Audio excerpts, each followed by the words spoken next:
Greetings, good morning, and welcome to Mind the Moment, brought to you by Harvard Pilgrim Health Care. This, my friends, is our coffee house in the cloud, a place where we invite amazing mindfulness instructors to talk with us about what mindfulness means to them and what it can mean for you. We'll be practicing together and then giving you an opportunity to let us know what's on your mind. I'm John Roberts, and this is our first Thursday coffee house session. Thank you for joining us today to ring in our new schedule. It is October 22nd, 2020, which just so happens to be International Stuttering Awareness Day. Stuttering is a neurological disorder which affects 3 million people in the United States alone, including former Vice President Joe Biden and the composer and performer Jerome Ellis. Jerome Ellis was recently interviewed as part of a This American Life episode entitled Made to be Broken. In the episode, Ellis spoke of temporal expectations, which are invisible to most people, but not so to people who stutter and who often find themselves excluded from or trapped outside of those spaces which the average person thinks of as being time limited, including most conversations. A time limit assumes that all people have relatively equal access to time through their speech, Ellis said. But this is not true. Mindfulness practice, in my experience, allows us to better perceive, appraise, and appreciate how expectations, habits, and preconceived notions, whether they be of the physical, mental, or temporal variety, may inadvertently prevent us from fully understanding not only our own experiences, but the experiences of others. This is something I'm very excited to talk about this morning with someone who will be joining me here most Thursdays, the founder and director of Harvard Pilgrim's Mindfulness Program, Tara Healey. Good morning, Tara. Good morning, John. Tara, how do you feel the switch to Thursdays is going so far? Well, I think, so far so good. I'm pretty adaptable, John, so I can easily make the switch, and I hope it works for our listeners too. Somebody says they are giving us greetings from Sweden. Oh, greetings to you. Welcome. What time it is there? Wow, all right. Yeah. So in just one moment, Tara will be leading us in a 10-minute guided meditation. Then we'll be opening it up for Q&A, and that's where we would like your help. Take a moment, if you would, and open up the chat box at the bottom of your screen. Using that chat box, do ask us any questions you may have. Submit any comments you'd like to share. You can tell us where you are in the world, what time it is there, what's the weather like. Tara, is there anything that you would like folks to specifically chat in with us about here at the top of the session? Yeah, well, I mean, one of the questions that, I love how we sort of start off with a question and a check-in. And I have been sort of going on this theme of our sense experience. So, what we can see and what we can hear. And today I thought I would go to the sense of smell. And it's really with fall in the air and the leaves, and I thought it would be interesting to check in with people around their sense of smell. Is there a scent that brings comfort or memory or, that makes you feel good? And so we've done sound and sight, and so now I'm going to move to scent. All right. So what scents evoke the senses? For the folks who are watching. Yeah, or like bring comfort, or that you connect with and like it brings a memory. And John, you too, weigh in. All right, well, folks are taking a moment to type and perhaps saving me from having to speak myself. Please know how grateful we are that you've taken the time to be with us and with each other in our virtual coffee house this morning. Keep in mind, only Tara and I will be able to see anything that you type, and if we don't have a chance to read your particular question or comment out loud, please know that we do read and value them all. Yes. As we close, which will be right around 9 a.m., I will make note of some additional ways you can stay in touch with us as well. So, just by the way, it's 2:30 p.m. in Sweden and raining. So, somebody says, Tara, your house makes me feel very relaxed. I think that's nice. All right, so that is so smells. nice. Pumpkin spice coffee. Okay, that's nice. I think it's a Starbucks classic right there. The smell of the forest after the rain makes me Mm. calm and relaxed. Apple pie baking in the oven. I wonder if that's happening for this person right now. Fallen leaves and wood smoke. Lilies, sage, Thanksgiving turkey. Oh, yeah, we are approaching that. Wow. The Nice. smell of being in the woods, hiking, grassy pine trees, etc. Another apple pie. Bread. It reminds me of when I was little and used to go and buy it at the local bakery with my grandfather Mm. back in Italy. All right. Wow. Oatmeal. Okay, that's good. Crayola crayons. I discovered how much comfort their scent brings me after I rediscover them with my kids. Somebody says scrapple, cooking over an open fire. This is a man after my own heart who understands the beauty in awful. Clothes dried outside in the sun, freshly brewed coffee. You've come to the right place for that. Yes. All right, Tara, I think I should leave it there. Wow, wow. It's so great. And, just for those of you that weren't part of the other two experience of the senses, John Kabat-Zinn many years ago wrote a book called Coming to Our Senses. And it's a bit of a play on words, but in this practice, we really practice with the senses. And so I think it's interesting that as I asked, this is the third sense we're tapping into. I love how people have so much to say, that these various senses evoke lots of emotion and feeling and memory. Okay, well, Tara, you got me. Okay, I'll do it. Okay, so last year we had a secular holiday tree around the winter holidays, and once we had to take the tree out to the curb, it was shedding pine needles everywhere in the house, and so we vacuumed it up, obviously, and then every time we turn on the vacuum, even though we've changed the vacuum bag, it still smells like pine needles, and it's really kind of remarkable. That's and amazing. So it's a kind of a comforting scent to me. But. Yeah. Okay. Well, Tara? What is, if I may, what scent? Well, lots of things.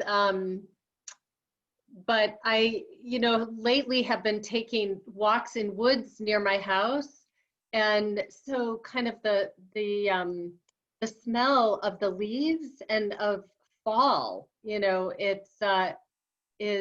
there's something comforting and kind of cozy about it. So that's, yeah. All right. Okay, Tara, let's meditate. Okay. If I may invite you to take us in. Yes. Yeah. Thanks, John. All right, everybody. So, I'm just going to ask you to settle in as we normally do in a seated posture or standing. So either one is fine. If you're standing, you want to stand in a way that is, relaxed and easeful. Maybe have a slight tilt in the pelvis so there's no pressure on the lower back. Maybe the knees are slightly bent just a little bit, but whatever feels most comfortable. And seated, we want to have a spine that is straight but not stiff. Allow the body to soften around the upright spine. And either standing or you're sitting, you can close the eyes if it feels comfortable, or gaze downward if you'd prefer to keep your eyes open. And let's take a minute to, on our own, take a couple of deep breaths as a way to settle surface tension or, just any activity from the morning so far. So taking a deep inhalation through the nose with a bit of a longer exhalation through the mouth at a pace that works for you. So just do a couple of those.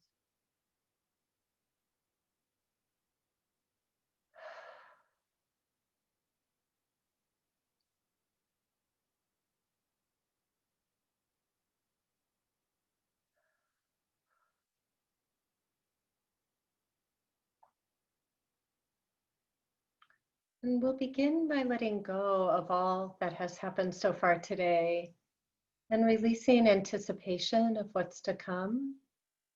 So bringing the mind and the body together in this moment, settling in to either a seated or a standing posture.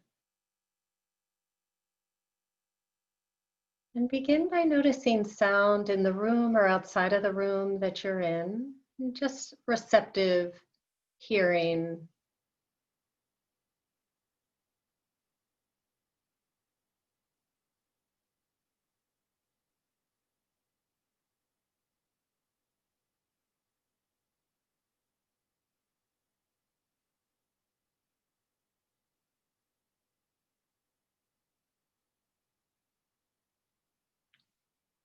And allowing sound to remain in the background as it will, and beginning to bring the attention inward to the body. Beginning by noticing sensations, pulsing or tingling or vibration or points of contact with the body and the surface. Just noticing what the body is offering this morning.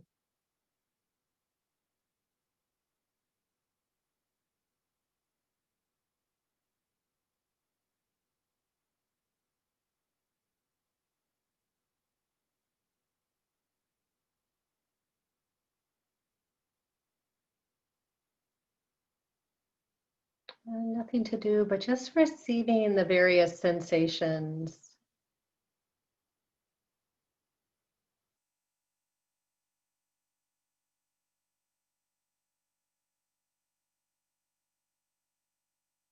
And moving from whole body awareness to begin to narrow the focus inward a bit and just notice the rhythm of your breath. So as you breathe in and as you breathe out, allowing your breath to be exactly as it is. You don't have to make it different or special. And as you breathe, start to notice where the inhalation and exhalation are most pronounced. Is it the belly, the chest, the nostrils, or someplace else? Perhaps just aware of the whole body sensation of breathing in and breathing out.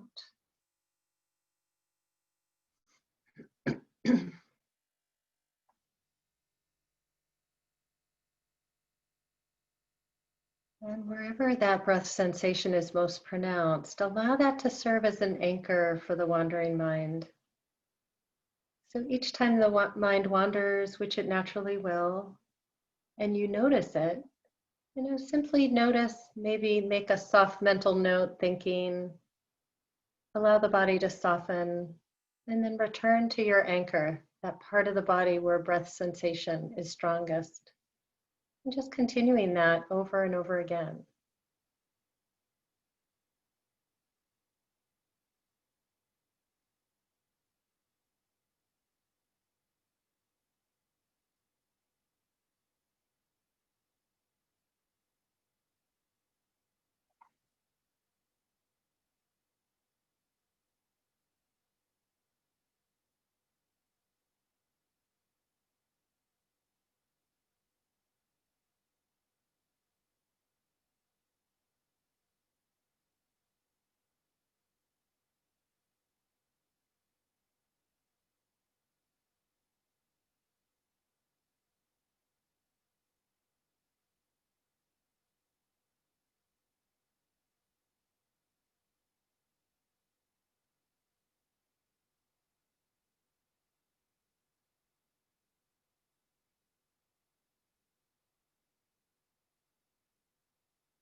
And noticing where the mind is, thinking, softening the body, and returning to the breath sensation.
And again, noticing where the mind is, releasing thought, softening the body, and returning to the breath.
And in just a moment, I will count back from 3 to 1.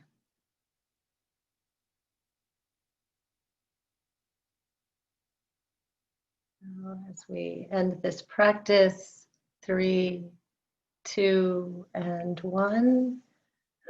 When you feel ready, allowing the eyes to open if they were closed, and reconnecting with each other.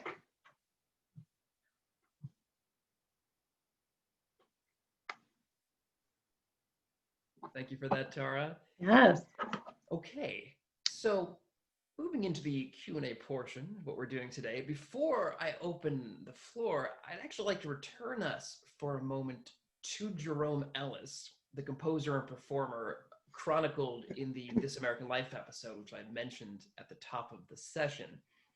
So in thinking about how to describe Jerome Ellis to you, Jerome Ellis who stutters, my initial impulse was to describe his stutter as being a noticeable stutter, or a pronounced stutter, or a severe stutter. But upon reflection, I found that these are all value judgments, or at least contain the shadings of value judgments. And with my words, I'm either consciously or unconsciously making a decision about how you are going to imagine the thing or the person I'm describing. And in doing so, I may be serving to marginalize them. So Tara, I'm wondering if you have any thoughts about how we can practice being more mindful in our speech so that we don't accidentally misrepresent ourselves or our values when we're in conversation with others. Yeah, I mean, I think that, one of the things that mindfulness practice does is it really highlights our thought patterns, as opposed to us being, oftentimes what happens is thoughts slip in unnoticed and then tend to have all this control over us. But as we practice, and the more that we practice, the more we get clarity around our own habit patterns. We see them more clearly. And I think that supports us in watching particular value judgments that we might have. And, it's not that they're not appropriate, or, in fact, having the ability to make a judgment can keep us safe. It can, there's a place for that. This isn't about being sort of neutral and not having any, but it's like, what's skillful, useful, helpful in this particular situation or this moment, and what maybe isn't, what might I say that could in fact cloud another's judgment because I've already said how it is.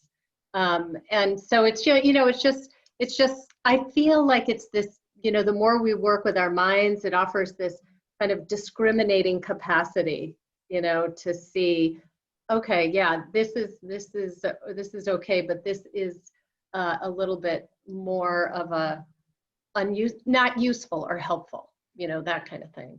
Yeah, I'm hearing you describe the judging capacity of the mind as a double-edged sword. As you're saying, on the one hand, it allows us to be like, these berries are delicious. These berries are going to kill me if I eat them. On the other hand, it might go into overdrive in social situations and cause us to make judgments that we aren't even realizing we're making. Yes, because a lot's, again, thoughts slip in unnoticed. That's just how it all how it works for all of us. And yeah, we can just see with more clarity the more we practice, because we're really in a way understanding, the nature of our mind, but minds in general. So, you're understanding how everybody's mind works. It's the content and the stories are going to be different because they're unique to us and our own, individual upbringing and influences and all of those things. And I guess this is the the secret of what we're doing in formal meditation practice, like what we were just doing, where we're paying attention to thought, so that then, like when you and I are having a conversation right now, those thoughts aren't slipping in unnoticed in the same way. I am actually now I've got a little practice noticing the thoughts, so they're not just sliding in, but I'm actually being attentive to them as they form and as they form as words. Right. And that's what, I think, part of what mindfulness meditation practice helps us do too, is that to aim and sustain our attention when we need it. So for instance, John, like you and I need to have an aimed and sustained attention right now, because if we didn't, we'd go off the rails here. So so that it gives us the capacity to, stay current with each other and to know we are present with each other. Like we know where our attention is. So Tara, somebody in the chat box here is picking up on this conversation. So let me read this question here. The person says, can you speak to the relationship between being deeply in an experience, for example, eating a meal or having a conversation? So difference between being deeply in the experience and non-judgmental of those same experiences. Okay, so the person says, I'm thinking of the balance between approaching life without evaluating it as good or bad, and at the same time not being unaffected. So this is an interesting question, because it's, so do you see what's being got on here, Tara? Yeah. No, I do. And this is a query, a question that is definitely come up before. It's a common and very really reasonable, good question, because I think there can sometimes be this idea that we come like a neutral blob where we don't have but that's actually not the meaning at all of it. In fact, it is ultimately about more deeply, fully experiencing situations for the joys and the sorrows that they bring, and the recognition that all of these various states of mind have an arising, they do their thing and they move, and really understanding that law of the universe helps us more fully and deeply be in the situation that we're in. And we know that it has this capacity to change. And so in a way, it enables us to be with the difficulties with a little bit more balance, and to fully feel those, which we would want to. So, the sorrow of loss, of a deep loss, like the practice helps us feel very deeply into it. And the opposite is true as well. Yeah, so I learned from you, Tara, and tell me if I'm getting this right. Yeah. It's that every moment is shaded with the pleasant, the unpleasant, and then just the neutral. Yes. But for most of us, I think we're at any given time we're only sort of experiencing one. It's like, yeah. I hate this, or I love this, or like, right. But what I hear you saying is that mindfulness will allow us to hold all three: the pleasant, the unpleasant, the neutral. Or to see all three happening simultaneously. So yes. then we can choose, all right, which attitude is going to best serve me at this moment as I act, as I advocate for myself and my experience and others. I think that's right, John. And I noticed somebody in the chat box really basically they're naming it, which is a non-clinging, and that is ultimately what we're learning. And so that we can feel fully and deeply with whatever experience. So it deepens and enrichens the experience of, because we're learning not to hold tightly to, wanting something to be different than it actually is. That, we're learning to have some ease and balance with things as they are, difficult and beautiful and good. Well, so Tara, let me follow up on that and do so by offering one more quote from Jerome Ellis. Yeah. So Ellis said of his stutter, he said, quote, "The stutter feels like this thing that is so deeply entwined with my body, my mind, my emotions, everything. And yet I can't figure it out. I can't grasp it. It's like it's always outpacing me. But," Ellis says, "I find this to be so beautiful." So on its face, this seems like a mysterious or even a paradoxical approach to something that a lot of us would consider to be an affliction. So Tara, do you think it's possible that we can find a sense of freedom in letting go of how we think things are supposed to be, how we think our minds or our bodies are supposed to behave, or how we think a particular event is supposed to go? Yeah, I mean, what I would say with that is that there's a receptivity and an allowance to be with things as they are. And that's such a gift of the practice. This, as I define mindfulness, is a quality of mind that's awake and aware with an attitude of receptivity, interest, and curiosity to whatever is happening within and around. And I feel like, in a way, whether he knows it or not, or has labeled it as being mindful, that how you just described his experience of his stutter is aware with an attitude of receptivity and curiosity. And then he can have some balance with that experience rather than resisting it, because the resistance is what creates a lot of suffering. Do you think there's anything that's too big to be received by mindfulness? I don't. Yeah. I'm seeing somebody found, I think that I don't think there's anything that's too big, because it's a quality of being awake and aware and learning how to relate to the truth of whatever is happening. So that learning to relate to the truth of whatever is happening with less resistance. And when we see the resistance is present, can we work with the resistance? So you actually go to the resistance and you work with that. Like, what does that feel like physically when I'm in a resistant mode? Can I bring this quality of awareness and receptivity to resistance? And you can start there. So what I'm hearing is that the mindfulness, as long as we are cultivating or nurturing it, it can grow to be just bigger than any of our experiences. Like it can be the thing. It can grow big enough to encompass anything that we might be experiencing, as long as we're practicing, as long as we have a regular kind of disciplined practice. Yeah, that's so key. The discipline, the consistency, and the regularity. And then I would say test it for yourself. So you want to test it for yourself and see like how is this practice supporting you?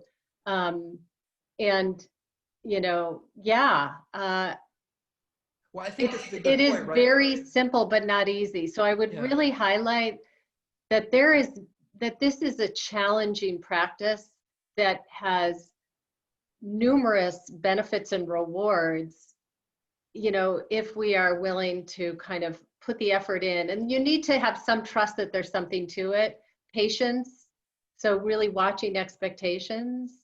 And so trust, patience, and discipline are sort of the three things I say that are key. And then test for yourself without trusting or believing what you hear from other people, including me or any of the coffee house teachers, or that you always want to test it against your own experience. And I suppose if you are somebody who runs and you run 1 mile a week, it's not going to necessarily prepare you for a marathon. But and so this is I think about this with the mindfulness practice, where if we do want to be prepared to meet the biggest things in life, we really do need to put the time in to it. But that even a little bit will still help. Yeah, like I feel like the practice and benefits are proportional. So if you practice a little, over time, as you engage in your life, you'll start to notice some things, that probably small changes. And then if you up the amount of time that you practice and engage in your life, maybe you're less triggered by that family member who pushes your buttons. It's like you really want to see like how can you employ these practices, this steadiness and clarity of mind to your day-to-day life. All right. Well, that's I think a beautiful note to close on, Tara. So we'll be back with you every Tuesday and Thursday, 8:30 a.m. Eastern Time. If you have any questions for our experts, which we did not get to here, or if any questions come to your mind later on in the week, please email them to askmtm@harvardpilgrim.org, or you can leave me a voicemail at 617-509-7047.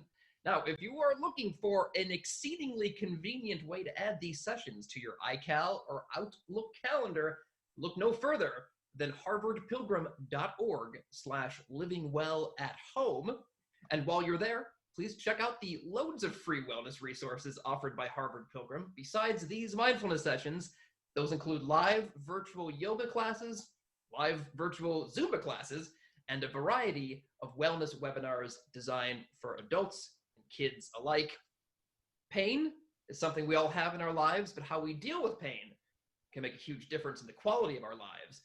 So please check out the free resources around mindfulness and pain management, which we're offering in partnership with our friends at Mindful Magazine. Those resources can be found at mindful.org/pain. Our Facebook page is always on and always at facebook.com/mindthemoment. And finally, you can rewatch this session, older sessions, and introductory sessions, as well as interviews, which Tara conducted with leading mindfulness researchers on our YouTube page, youtube.com/mindthemoment.